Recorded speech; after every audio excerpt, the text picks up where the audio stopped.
রেলগাড়ির কামরায় হঠাৎ দেখা, ভাবিনি সম্ভব হবে কোনোদিন। আগে ওকে বারবার দেখেছি লাল রঙের শাড়িতে, ডালিম ফুলের মতো রাঙা। আজ পরেছে কালো রেশমের কাপড়, আঁচল তুলেছে মাথায়, দোলন চাপার মতো চিকন গৌর মুখখানি ঘিরে।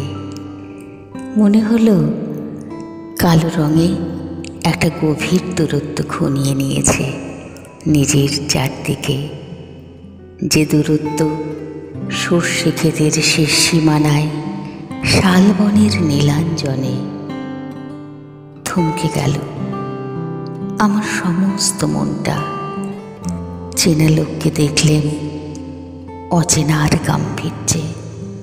হঠাৎ খবরের কাগজ ফেলে দিয়ে আমাকে করলে নমস্কার। সমাজবিধির পথ গেল খুলে, আলাপ করলেন শুরু।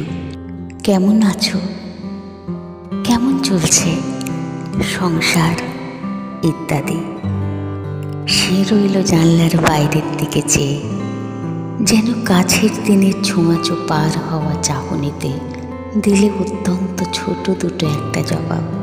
কোনোটা বা দিলেই না, বুঝিয়ে দিলে হাতের অস্থিরতায় কেন এসব কথা।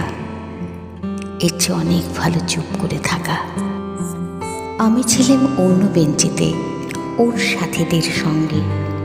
একসময় আঙুল নেড়ে জানালে কাছে আসতে, মনে হলো কম সাহস নয়। বসলুম ওর এক বেঞ্চিতে। গাড়ির আওয়াজের আড়ালে বললে মৃদুস্বরে, কিছু মনে করো না, সময় কোথা, সময় নষ্ট করবার। আমাকে নামতে হবে পরের স্টেশনেই।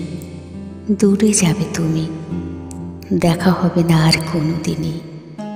তাই যে প্রশ্নটার জবাব এতকাল থেমে আছে, শুনবো তোমার মুখে, সত্য করে বলবে তো?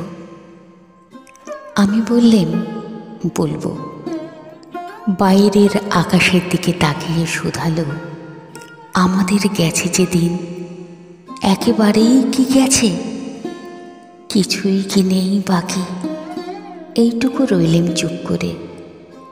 তারপর বললেন, রাতের সব তারাই আছে দিনের আলোর গভীরে। খটকা লাগলো, কি জানি বানিয়ে বললেন নাকি। থাক, এখন যাও ওদিকে। সবাই নেমে গেল পরের স্টেশনে, আমি চললেন একা।